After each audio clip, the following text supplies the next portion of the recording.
Halo, selamat pagi dan salam sejahtera untuk kita semua. Perkenalkan, saya Justina Tenti, guru kejuruan di SMK Negeri 1 Nangataman. Pada video kali ini, saya akan membahas mengenai penyiapan lahan dan pembibitan tanaman.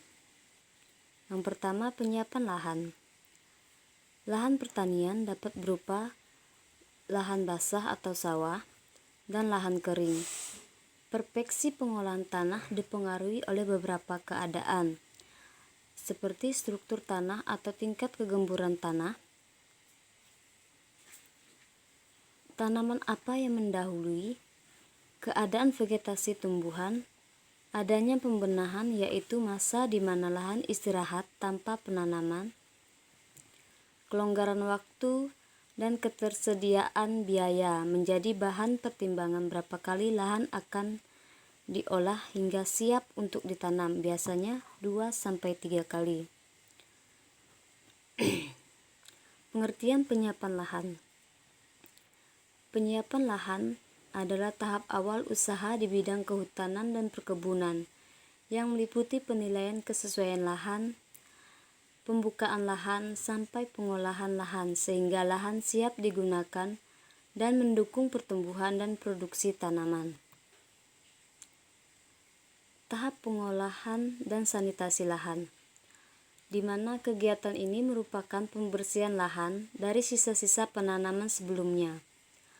Alat yang digunakan untuk pembersihan lahan digunakan tergantung kebutuhannya, misalnya sabit, parang, cangkul, dan lainnya.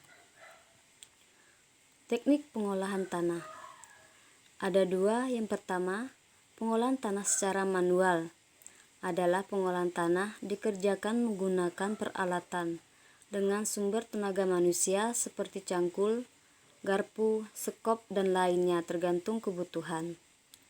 Yang kedua, pengolahan tanah secara mekanis adalah pengolahan tanah dikerjakan menggunakan peralatan dengan sumber tenaga penggerak mesin, di antaranya ialah traktor, dapat berupa traktor tangan atau traktor roda 4. Pola pengolahan tanah secara mekanis dapat dibagi menjadi dua. Yang pertama, pola tengah. Pola tengah yaitu pembajakan dilakukan dari tengah membujur lahan, kemudian pembajakan belok ke kanan pada sebelah hasil pembajakan pertama. Traktor diputar ke kanan dan membajak rapat dengan hasil pembajakan pertama. Pembajakan berikutnya dengan cara berputar ke kanan sampai ke tepi lahan. Dengan pola ini akan menghasilkan alur balik, yaitu alur bajakan yang saling berhadapan satu sama lain, sehingga akan terjadi penumpukan lemparan hasil pembajakan memanjang di tengah lahan. Pada tepi lahan, alur hasil pembajakan tidak tertutup oleh lemparan hasil pembajakan. Yang kedua, pola tepi. Pola tepi yaitu pembajakan dilakukan dari tepi membujur lahan. Lemparan hasil pembajakan ke arah luar sisi lahan. Pembajakan kedua pada sisi dalam pembajakan pertama. Traktor berbelok ke kiri dan membajak dari tepi lahan ke arah dalam sampai ke tengah lahan. Dengan pola ini akan menghasilkan alur mati, yaitu alur bajakan yang saling berdampingan satu sama lain, sehingga akan terjadi alur yang tidak tertutup oleh lemparan tanah hasil pembajakan dan mempanjang di tengah lahan. Pembersihan alat. Setelah selesai melakukan pekerjaan, langkah selanjutnya yang dilakukan adalah membersihkan alat-alat yang digunakan dan melakukan perbaikan sepenuhnya apabila terjadi kerusakan dan mengembalikan ke tempat penyimpanan. Kesimpulan, pengolahan tanah yang benar akan menghasilkan struktur tanah yang semakin gembur dan topografi lahan yang semakin datar. Pemilihan teknik dan pola pengolahan tanah ditentukan beberapa pertimbangan, yaitu ketersediaan sarana pengolahan tanah, luas lahan yang akan diolah, keadaan topografi lahan yang akan diolah. Berikutnya masuk pada materi pembibitan tanaman.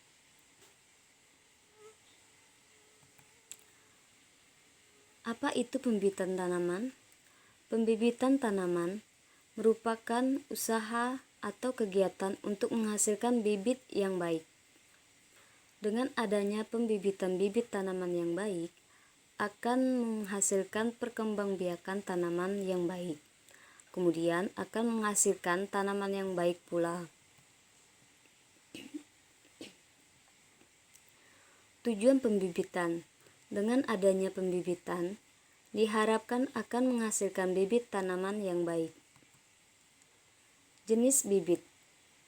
Jenis bibit ada dua. Yang pertama, bibit generatif merupakan bibit yang berasal dari biji tanaman induk. Misalnya pada pohon mangga yang mempunyai biji, kemudian bijinya dijadikan untuk bibit tanaman baru. Yang kedua, bibit vegetatif merupakan bibit yang berasal dari bagian tertentu tanaman, misalnya dari daun, batang, dan tunas. Contohnya pada tanaman singkong, kita potong batangnya lalu ditancapkan pada tanah, maka akan menjadi tanaman yang baru. Kelebihan dan kekurangan bibit generatif dan vegetatif. Yang pertama, bibit generatif. Kelebihannya akar lebih kuat dan tahan terhadap angin. Kekurangannya berbuah lama, membawa sifat jelek induknya. Kemudian bibit vegetatif. Kelebihan bibit vegetatif diperoleh bibit tanaman yang seragam dan berkualitas baik. Berbuah cepat. Kekurangannya akar tanaman kurang kuat sehingga batang kurang kuat juga. Kemudian membutuhkan mata tunas dan induk yang unggul. Ciri-ciri bibit yang baik.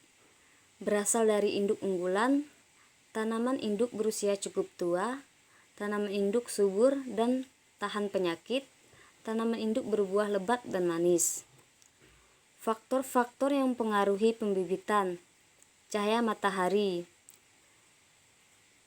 Pada proses pembibitan, hindari kontak langsung dengan cahaya matahari. Yang kedua, kelembapan. Dalam proses pembibitan diperlukan kelembapan yang optimum dan seimbang.